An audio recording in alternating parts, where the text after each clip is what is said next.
السلام عليكم، نتمنى تكونوا على خير. في هذا الفيديو غادي نحضروا واحد الطارت اللي غتكون باقل التكاليف وسهله التحضير، بلا جينواز وبلا باطور. حتى الناس اللي ما عندهمش الباطور ممكن يحضروها. نبداو بطريقه التحضير. كنحتاجوا 3 البيضات يكونوا بدرجه حراره المطبخ. كنسموا هذا الكيك ديالنا بالقرفه، اللي ما كيعجبوش ممكن نعوضوا بلا فاني، وكاس الا ربع ديال السكر. من بعد كنخلطوا هادشي غير بالضرب اليدوي حتى كيتضاعف الحجم ديالو.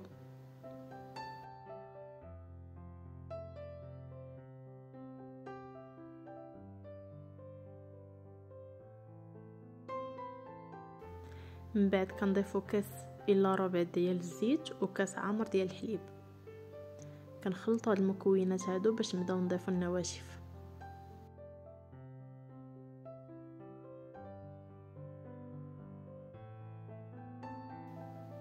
هنا غنبقاو نضيفو الدقيق غير بالتدريج. كنضيف 2 خمارات المجموع 16 غرام، ومن بعد كنغربل هادشي. ضروري ما نغربلو الدقيق باش هكا كتكون النتيجه احسن في الكيك. كنخلطوا الكيك ديالنا، كنحاولوا ندخلوا فيه داك الدقيق، وهكا كنستمروا كنبقاو نضيفوا بالتدريج. انا هاد الكيكه خدات مني 200 غرام ديال الدقيق.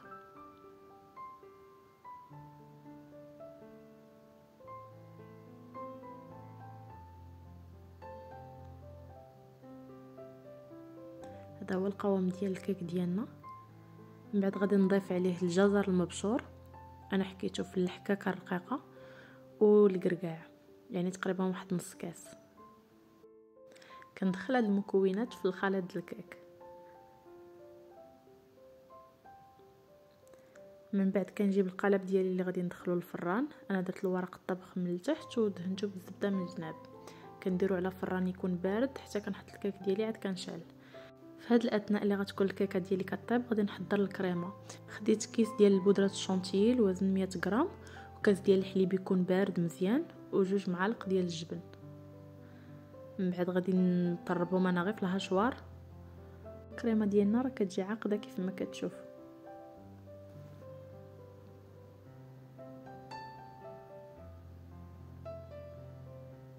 من بعد ما الكيكه ديالي خرجتها من الفران وبردات مزيان غادي نقطعها. كنحاول نقطعها بالسكين من الجوانب، وغادي نكمل بالخيط كيف ما كتشوفوا. نتوما قطعوا باي طريقه كتجيكم سهله. كناخذ الطرف الثاني كنحيدو، كنخليه على جنب، وكنرجع الاطار باش هكا ندير الكريمه. والكيك ديالنا راه كيجي رطب، ما نحتاجوش كاع نسقيوه.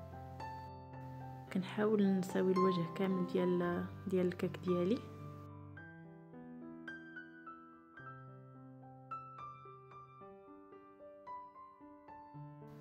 وكنخلي شويه ديال الكريمه اللي غادي نديرو من الفوق على الطبقه الثانيه. هنا ضفت شويه ديال الكراميل، صوبتو غير راسي في الدار. الا بغيتو الطريقه قولوها لي في لي كومونتير. كنضيف الطبقه الثانيه ديال الكيك فوق الكريمه، وكندير الكريمه اللي تبقات ليا من الفوق.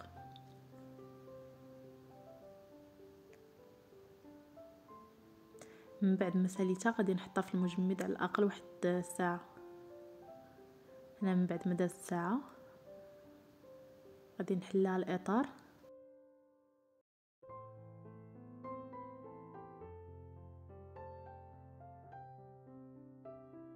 نحاول نقد لهاد الجوانب باش نقدر نزينها.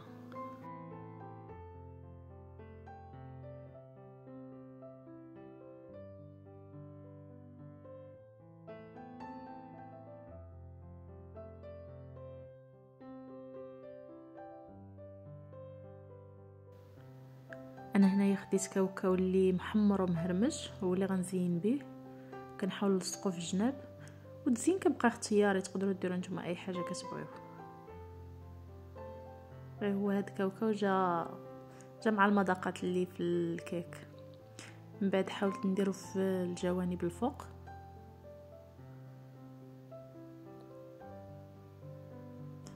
وغادي ندير الكراميل من الوسط.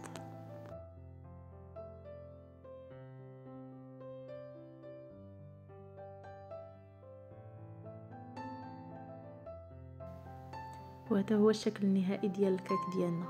كيف ما كتشوفوا الزينه راه بسيط ولكن كتجي راقيه في الشكل. صراحه خاصكم تجربوا هذا الكيك هذا، وما كياخذش الوقت بزاف، يعني راه في واحد الظرف وجيز كتكون واجده معكم الكيكه. فرحوا بها وليداتكم وعائلتكم وحتى راسكم، علاش لا؟ راه كتجي خطيره، لا شكل لا مذاق.